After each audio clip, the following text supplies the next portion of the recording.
But welcome back to session 3 of Life's Biggest Questions.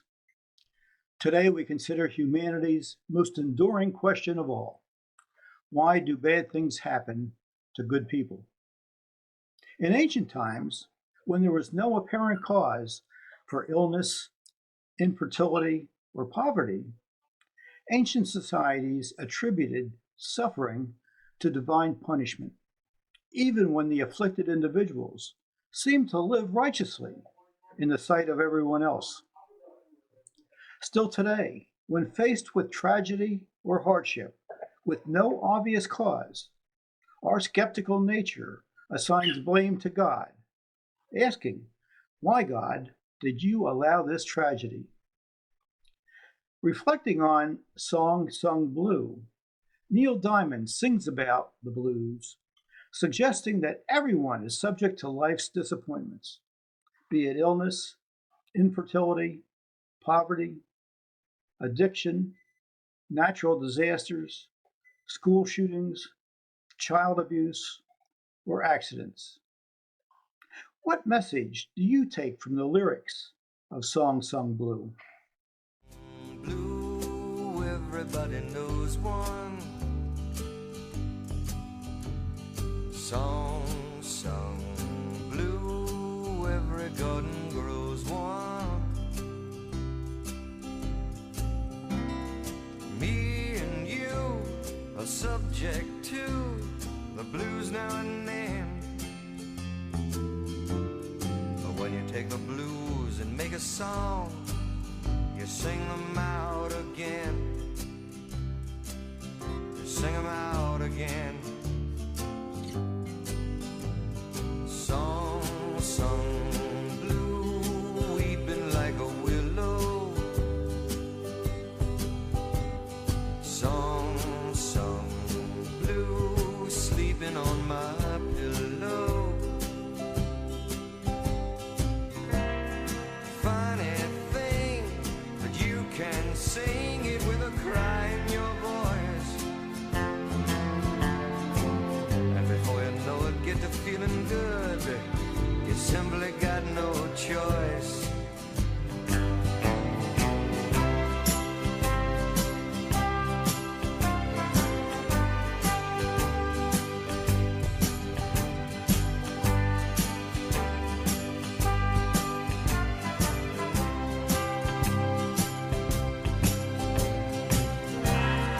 Me and you are subject to the blues now and then.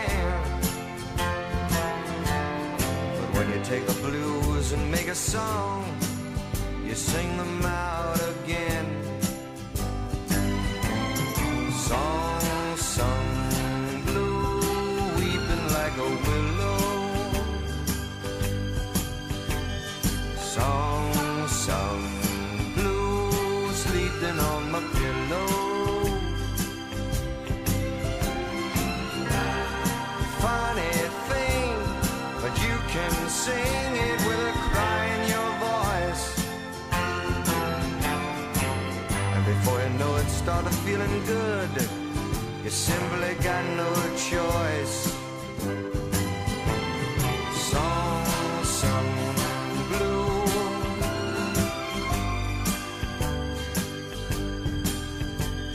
Song sung blue.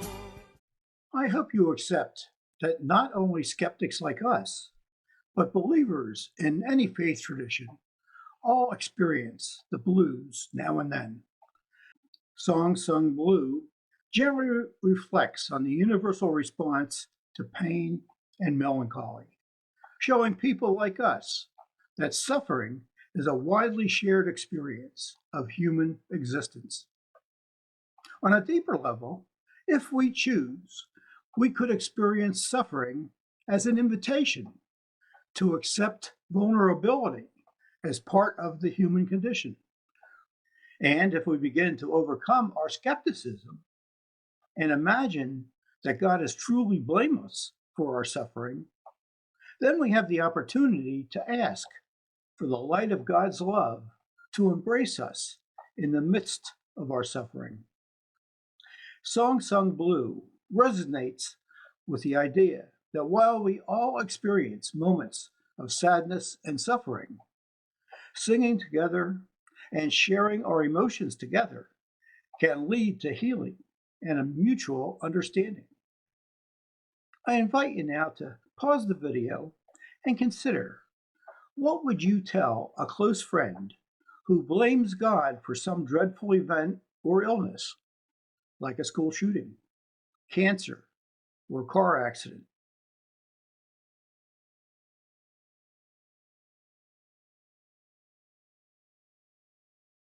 In a moment, I'd like to consider 3 real-world examples of suffering, introduce the second mountain, and conclude by sharing John Burke's perspective of God. But first, let's set the stage with another person's near-death experience. I was raised in a family where we went to church every Sunday, we went to church on Wednesdays. In my house, God and Jesus were family members. Fast forward until junior high, I was part of being bullied. It was for my appearance. I didn't feel thin enough. I didn't feel pretty enough. And it really set the table for some very toxic, unhealthy behaviors. 12 years of bulimia, going on to 9 years of diet pills. And basically, I spent my whole life trying to make people like me. It's embarrassing because I have a medical degree. I'm a nurse. And so I know physiologically what that does to a body. I'll never forget that day that I took my very last breath. I could not remember my name. That is how lost I was. And all I remember yelling is, I believe in God. And as soon as I did that, I remember leaving my body. We start speeding at a supersonic speed, going up, up, up in the tunnel. The faster that we went, the more love that just started pouring into me. And I remember just at one point looking and I could see like a clearing. I can't even believe the sight. It was so spectacular. It was like my vision was on steroids. And God was so spectacular. I could not even look upon God, but I didn't need to. God came to me and it was like he hugged me like a child and just encompassed me and welcomed me. And in that moment, I knew that I was home. And I'm feeling really good, but why doesn't God judge me? Because I know I have messed up so much, and I am a sinner, and I should be judged. He could read my thoughts, so he knew exactly how I was feeling, and I was panicking. And God replaced that immediately with the most love you can imagine, just flooded me. And then God said, now look. The very first memory I have on this life review was I was a little girl in Brownies, and we were at the rest home singing Christmas carols to the elderly people. And it went on to show me things in my life that I honestly pretty much forgot that I had done. You know, things like helping a person that didn't have any money that went to pay for groceries and giving money for that, giving money to homeless, helping stand up for people that were bullied, and advocating for people that didn't have a voice that needed it. All those things were acts of kindness from my heart that honestly I didn't know that anybody even knew about, but God did. God saw all of those things. Below appeared the largest body of water, bigger than the largest ocean. And we watched as this single rock plunged into the ocean. And it made a huge impact, and yet it only made one single huge ripple. And God explained to me that mankind is the water, and I was the ripple. And like that rock, right, and that ripple affects the water, so too do my words and my thoughts and my actions affect mankind. If we choose to shine bright when we make that impact with love, that's when we're gonna change things. God told me to look down and to my left, and there I saw planet Earth in all its splendor. My family's down there, my children are down there, and they were just little at the time when I died. Then all of a sudden, I feel this feeling that I haven't felt this whole time with God and all of these lessons. I feel this tremendous amount of sadness. And at first I didn't know where it was coming from. It's almost as if you were a parent and you lost all of your children at once, they all perished. That's what it felt like to me. It was so powerful. And then I understood it was coming from God, that feeling of sadness. And I remember looking at God and saying, God, why are you sad? And I start seeing like flickering all over the planet, and the flickers turned to flames. And the whole entire planet was engulfed in fire. And then I start panicking, almost like I can't breathe, because I know that my family's down there. I know my children are down there. And all of a sudden, as I'm looking at the flames, I see something through the flames. And I'm trying to look more intently and focus, what is it? There's really no, honestly, human words I know that describe the color. It had a life force, and they were lifting off unscathed in between the flames and coming towards God and I. They were souls connected to God. And I asked God, no, God, why are you sad? Look, they're okay. They're coming home. His sadness was for the ones that were left behind.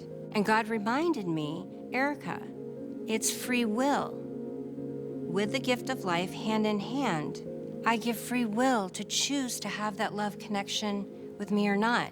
I can't change that. I will not change that for my children. Then I was told, God didn't put them there. They chose to put themselves there when they chose not to have that connection. If I could only tell people one thing, and one thing only, that is, you are loved. Don't you ever, for 1 minute, think that you are insignificant, that you are not valuable, because you are, and you are so unique because God made you that way for a plan. Erica acknowledged she had many faults and failures, yet in judgment, God focused on Erica's sacrificial acts, kindly helping people in need. Do you imagine God's judgment of Erica is complete, knowing her faults and failures, and only looking at her good actions? Did you notice in Erica's near-death experience? She describes to us skeptics, God's immense heartache over every person around the world who does not sincerely embrace God's love for them. Continuing with why bad things happen to good people, let's consider God's role in several real-world experiences of suffering. Cancer has been the second leading cause of death for over 50 years in America, and is likely the leading cause of suffering. So how many millions of those afflicted with some form of cancer do you imagine have pleaded, "Why me, Lord? Why me? What did I do to deserve this disease?" So I'd like to consider 3 real-world examples of suffering directly related to cancer. The first, an individual example. The second, a community that suffered together. And the third example deals with still increasing suffering across an entire nation. The individual example is my own response to suffering. My mother, an exceptionally good woman in my view, died from lung cancer in her mid-40s. She was the person that led our family to church every week. And as a young adult, after my military service, I blamed God for not protecting such a good woman. When in the early 70s, little was known about cancer. My suffering drove me away from God and institutional religion. 20 years later, I finally accepted that my mother freely chose to smoke cigarettes. I further realized that rather than punishing Mom for somehow offending God, that God honored my mother's freedom to choose to smoke, even though exercising her free will had dreadful consequences for herself, her family, and her friends. Today, smoking is widely known as the leading cause of lung cancer.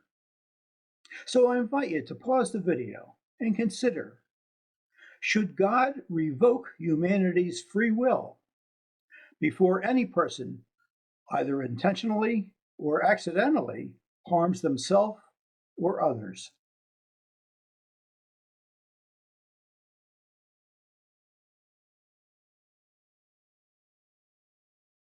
Our community-wide example comes from one New Jersey neighborhood in the 1970s.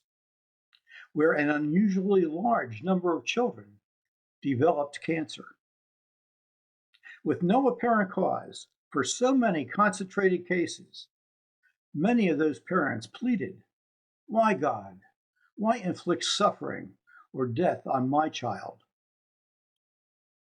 Radon gas was the last possibility investigated. Radon seeps up naturally from rocks beneath the backyards where these children played while growing up. Despite numerous investigations, no clear cause was ever identified. So I invite you to pause again and consider, unable to identify a cause, do you suppose God inflicted cancer on those 78 children in that one New Jersey neighborhood?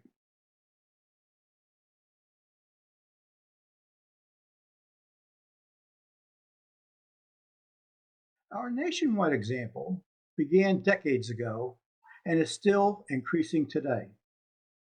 The American Cancer Society projects that 2 million people will be diagnosed with cancer in 2025, and of them, over 600,000 will die.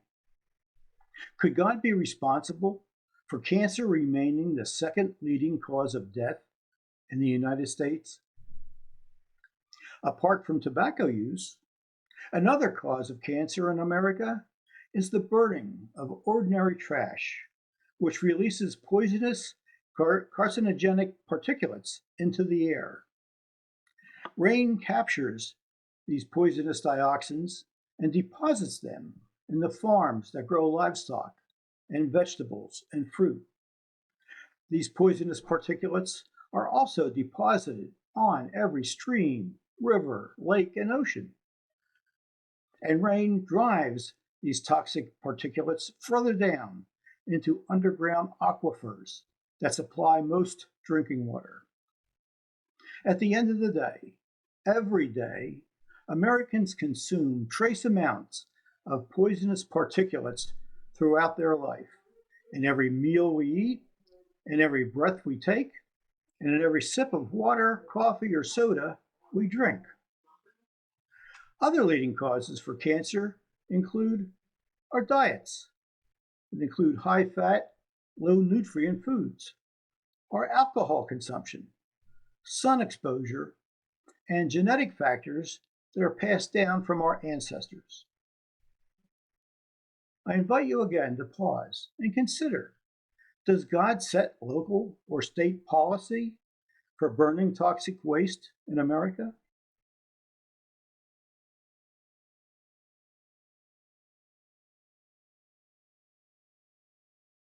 The New York Times journalist David Brooks searched for answers to why bad things happen to good people.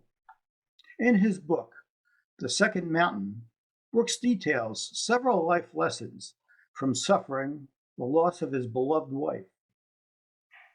On the first mountain, says Brooks, people, usually before the age of 50, focus on self-interest and material success. During those years, most of us experience some significant setback that turns our life upside down, such as bankruptcy, divorce, job loss, or the death of a loved one, causing most sufferers to reassess their life's priorities. Brooks observes, if we can move beyond our need for certainty and control, suffering presents an opportunity to learn and grow. As a result of suffering, many people reassess their sense of what's important in this life, and with a new worldview, begin climbing a second mountain. Brooks, a former agnostic, notes that life's hardships often lead us to question divine fairness. Two lessons from suffering, says Brooks, is his skepticism turned into confidence that God was not the cause of his suffering, and that when people suffer, God suffers with us. Two more lessons from his suffering include the growth he experienced in finding resilience in life, and his experience with suffering led to a much deeper connection with God. So I invite you to pause this video and consider, have you experienced a terrible event that either reshaped your life's priorities or, for better or worse, dramatically affected your relationship with God?